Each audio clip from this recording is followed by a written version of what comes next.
What's up, everybody? Welcome back to another segment of Scorzy Scores. My name is Aaron Scorzy, and today we're talking about Cobra Kai. I had to put a little 80s music in there at the beginning just for this. Anyway, now this show is a continuation of the film The Karate Kid, and a lot of people have seen this film, so most people should be familiar with this world that we're in. Cobra Kai picks up about 30 years after the first Karate Kid film, and to my surprise, they brought back a lot of their original talent from the original film. Now, the show follows former Cobra Kai prize fighter Johnny Lawrence, and he's down on his luck in more ways than one. He lives in a shitty part of town, gets fired from his job that he hates, by the way, and then his car gets totaled.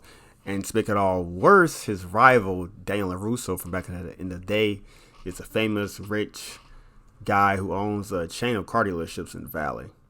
So he sees his face all over town. So that really gets to Johnny. And then Johnny meets this kid who's his neighbor named Miguel. I mean, he's a typical dorky, wimpy guy who gets bullied from school. But one day, Johnny fights out some bullies who's trying to beat Miguel up at a corner store, or I think at a mini mall. So Miguel then wants to train with Johnny, but Johnny says no, of course, and he's reluctant to do it. But eventually he comes around, and the story pretty much starts there with him and Miguel starting this dojo or restarting Cobra Kai. And unfortunately, I did watch all of this in basically one day, seasons 1 and 2. So I would break it up into certain episodes, or 1, 2, 3 episodes, or season 1. But I'm just going to recap season 1 and 2 and just give you my thoughts and impressions of them and what I expect from season 3. Right off the bat, the characters were really funny and interesting and had a lot of depth to them. Sometimes they are honestly very stupid to me and dumb, but people are like that, so it's accurate still. I love that we got a lot more details about Johnny and his past and just him as a person. Like, the first Karate Kid touched a little bit on him with his Sensei Kreese, but not that much as far as his background and who he was before he joined Cobra Kai. They really explore his arc and his redemption. I really appreciate shedding more light on this character, which I was always interested in since Karate Kid. So I'm glad they actually did this. I mean, it took 30 years, but I think it's still pretty cool. And then also seeing where he came from and his relationship with his parents and with his wealth and upbringing also adds so much depth and layer to this broken character who's trying to fix himself and trying to get himself back on track and make something of himself and be a man that he felt like he could never be. I love that his motivations are very admirable to me, but they're also balanced out by him being an asshole and being haunted by his demons and still stuck in his ways.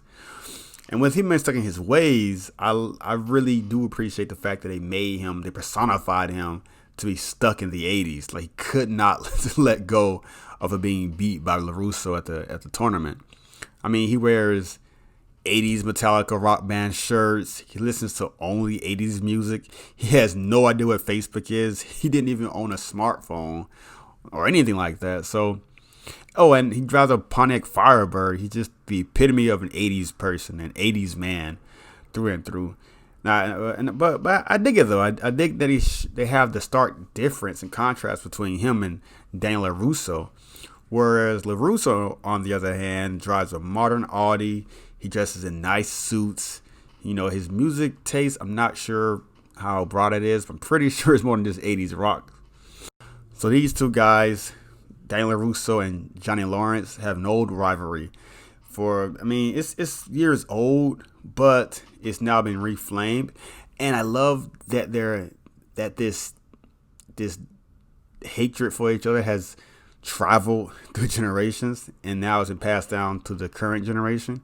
And just to see how adults can't let things go, and that ends up ruining the lives of the children.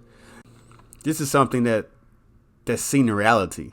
Like, parents, they can't let go of things that are stuck in their past, so they pass down to their kids, and it's a cycle. and it's usually up to somebody to stop it. And I'm really hoping anyway that the current generation is going to be the generation to stop this crazy rivalry between these two dojos. Because Johnny has his kid Robbie, who hates his father's guts and who trains with LaRusso after he opens his own dojo. And then LaRusso's daughter Sam is dating this Cobra guy, where she starts off dating this Cobra Kai member. So it's a lot of plot set up there. It's a lot of arcs to really get into, a lot of people and people to follow and stories to follow. And I love the fact that you just know they're going to clash, and you know it's going to turn out horrible in some of these arcs. And some of them actually don't turn out that bad, which is pretty surprising because I expect it to go a certain way, then it doesn't, and I really enjoy being strung along one way, and then it turns something completely different. This show surprisingly gives a lot of good insight on your personal life or things you can attribute to your life, like how to balance your life, be honest with yourself and people around you, don't let certain things change you, things like that. And if a show can sneak in little lessons like that and still be entertaining, I really feel like you have something golden here. Another thing that stood out for me was the fact that they used the actual clips from the original Karate Kid movie as flashbacks. And again, I just think it's wonderful just because it's the exact same person, the exact same talent that they're using, just them being younger and not getting a different actor who's younger or digitally de-aging him to look younger. It adds a new layer of authenticity to it. And I feel like a lot of people really enjoy that. And I'm sure the creators are going for that too. And anyone who's seen the original movie or the original trilogy will immediately recognize those iconic scenes and impacts they had. I mean, all in all, I really enjoyed this show. So far, that is. I mean, season 3 comes out, I think, next year. So looking forward to that. I can't imagine why I wouldn't like the third season. But you know how TV shows go. They change writers and whatnot. So maybe it will change. And for season 3, I'm expecting a lot of rebuilding. A lot of rebuilding relationships, rebuilding lives, because a lot of things were just messed up at the end of season 2. And a lot of things are strained. A lot of relationships were severed. So I'm hoping they can come back together and really bring everything back home. I feel like Robbie will have a lot of soul searching to do. I feel like he has to go on his different adventure on his own and really find himself. But I also hope Johnny can be there to guide and help him and really bring him back to the right path. Well, guys, that's all I got today's segment. I will keep you updated on season 3 when it comes out. Thanks for listening. You can also check me out on any streaming services or for my podcast by the same name, Scorzy Scores. And if you have any suggestions for future episodes or segments, you can leave a comment below. Don't forget to subscribe and hit that like button. And I'll catch you at the next one.